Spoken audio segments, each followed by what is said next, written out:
La 15e année de la journée du drapeau est célébrée de manière colorée.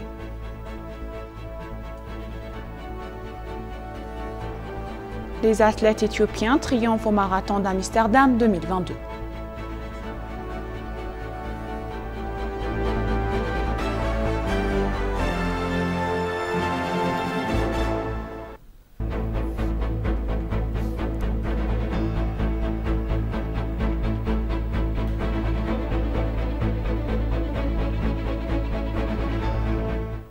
Bienvenue chers téléspectateurs, c'est Moïla Garamo avec le journal du lundi 17 octobre.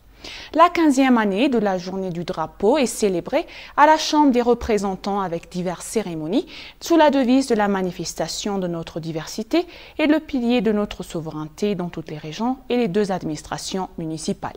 Le jour du drapeau est célébré le lundi de la première semaine d'octobre dans diverses ambassades, missions, institutions gouvernementales et privées et les écoles du éthiopiennes. La présidente Sahle-Work Zewde, des pères vétérans, des forces de défense et d'autres invités d'honneur étaient présents au cours de la cérémonie dans l'enceinte de la Chambre des représentants.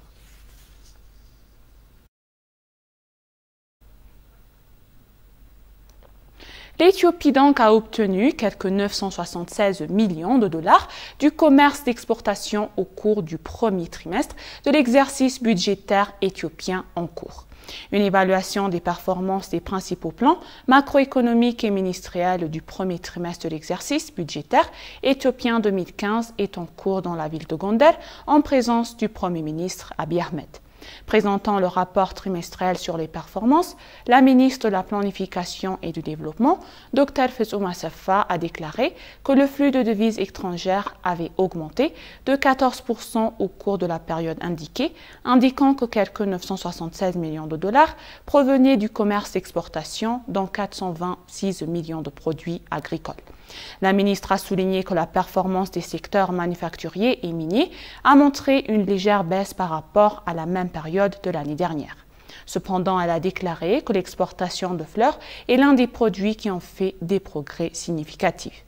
La contrebande et le commerce illégal sont les goulots d'étranglement du secteur, a-t-elle dit, ajoutant que les efforts sont déployés pour améliorer le problème à l'avenir. La ministre a également mentionné que 67,2 millions de dollars de produits étrangers ont été remplacés par des produits nationaux au cours de la période indiquée. Dr Fetsum a noté que les revenus du gouvernement ont augmenté de 8,6% au cours des 3 mois de performance, ajoutant que le pays a collecté 93,1 milliards de birr à partir de recettes fiscales et non fiscales, dont 51 milliards de birr ont été collectés à partir de l'impôt sur le revenu.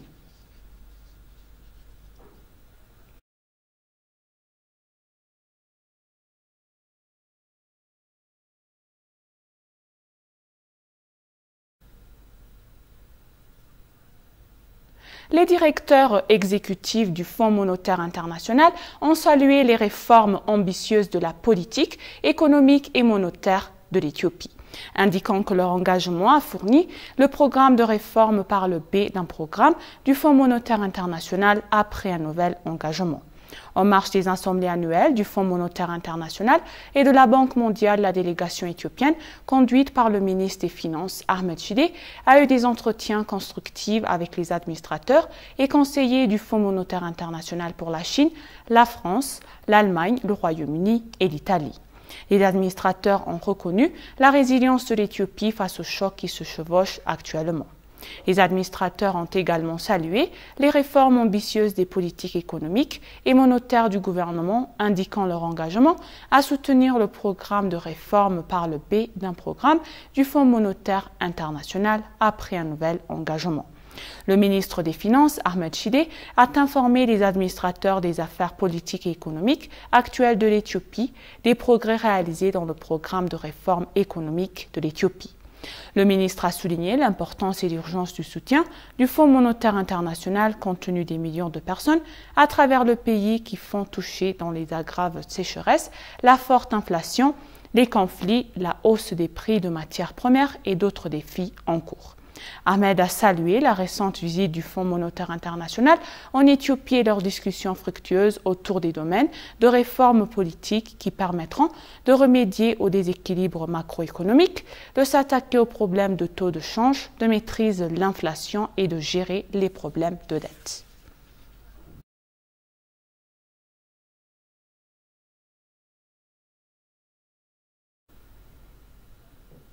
La restructuration du système politique serait cruciale pour éviter la réurgence des changements anticonstitutionnels de gouvernement en Afrique. L'ingérence injuste des affaires intérieures des affaires africaines constitue également une menace pour la paix et la sécurité sur le continent. Cette remarque a été faite lors d'un table ronde tenu au 10e forum de haut niveau de Bagdad de Tana dans la région d'Amara. Lors du 10e forum de Tana, les participants ont donné des orientations sur la manière de lutter contre les changements de gouvernement anticonstitutionnels, l'extrémisme et les influences de la sécurité internationale en Afrique. Les participants expriment leur confiance de l'implication des jeunes dans le système politique et la mise en place d'institutions démocratiques fortes sont les remèdes pour relever les défis de la paix et la sécurité en Afrique.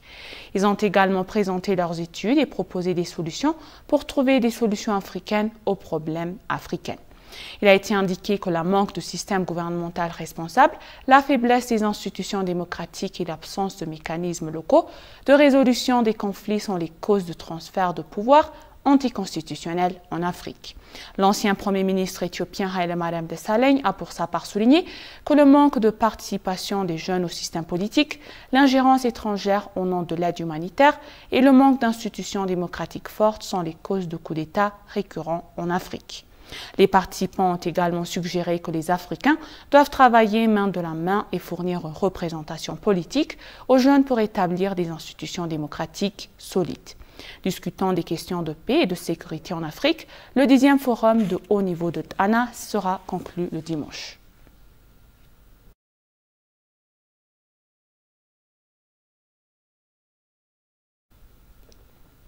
Des gens délégués éthiopiens et djiboutiens ont déclaré que le programme de plantation d'arbres organisé à Djibouti lien avec les relations de longue date de deux pays avec le développement vert. Des jeunes éthiopiens et djiboutiens ont planté des semis d'arbres dans la région d'Arta à Djibouti. Tesfayold Mikael nous présente les détails. L'initiative d'héritage vert de l'Éthiopie sous le thème Fraternité végétale africaine se tient à Djibouti en collaboration avec la délégation éthiopienne de l'héritage vert et la jeunesse djiboutienne. La délégation éthiopienne de la jeunesse verte et la jeunesse djiboutienne ont planté des semis d'arbres dans la région d'Arta à Djibouti dans le but de renforcer la fraternité africaine. Au cours de l'événement, le ministre djiboutien de l'Agriculture Ahmed Mohamed Awale a déclaré que le programme consoliderait les relations entre les jeunes éthiopiens et djiboutiens et renforcerait les bonnes relations entre les deux pays. S'exprimant lors de l'événement, l'ambassadeur d'Éthiopie à Djibouti, Branu Tsagay, a souligné que le programme vise à renforcer les relations de longue date entre les deux pays.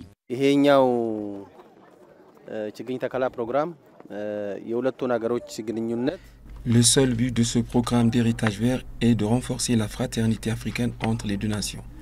Ce programme, même dirigé par le gouvernement éthiopien, vise également à relever les défis du changement climatique tout en envoyant des semis dans les pays voisins. Selon les jeunes, l'avenir des deux pays est promoteur grâce à l'effort collectif. Ils ont également promis de s'engager dans les activités visant à renforcer les relations entre les deux pays. Il convient de rappeler que quelques 240 000 semis d'arbres ont été fournis à Djibouti dans le cadre du programme de plantation d'arbres des premiers et deuxième cycles organisés à Djibouti par l'expansion de l'initiative Green Legacy de l'Éthiopie aux pays voisins. Le troisième tour vise à renforcer l'amitié déjà forte entre les deux pays, a-t-on appris. Et pour conclure le journal, les athlètes éthiopiennes ont pris d'assaut la course de la catégorie féminine du marathon TCS à Amsterdam 2022, se classant de la première à la troisième place. La championne olympique Almaz Ayana a fait des débuts étouffants sur la distance classique de 42,2 km en remportant le marathon d'Amsterdam hier dans un record de parcours à un temps de 2 heures 17 minutes et 20 secondes. Almaz, 30 ans, est revenu à la compétition après une interruption de 3 ans. Almaz a terminé, devenant son compatriote éthiopienne et débutant au marathon de Ganzabé Dibaba à la deuxième place avec un temps de 2 heures 18 minutes et 5 secondes. Saïga Metchou a complété le balayage éthiopien du podium en remportant la médaille de bronze à un temps de 2 heures 18 minutes et 59 secondes. Les 3 médaillés ont fait leur début au marathon à Amsterdam. Par ailleurs, Gaye Getachew a remporté la course masculine avec un temps de 2 heures 4 minutes et 49 secondes, battant le Kenyan Titus Kipruto 2 heures 4 minutes et 49 secondes à la ligne. Bazezaw Asmara, notre athlète éthiopien, a complété avec un temps de 2 heures 4 minutes et 57 secondes.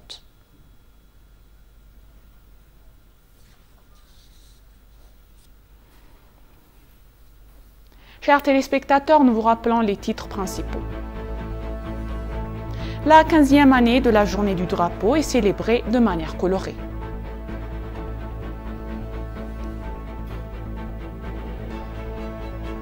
Les athlètes éthiopiens triomphent au marathon d'Amsterdam 2022.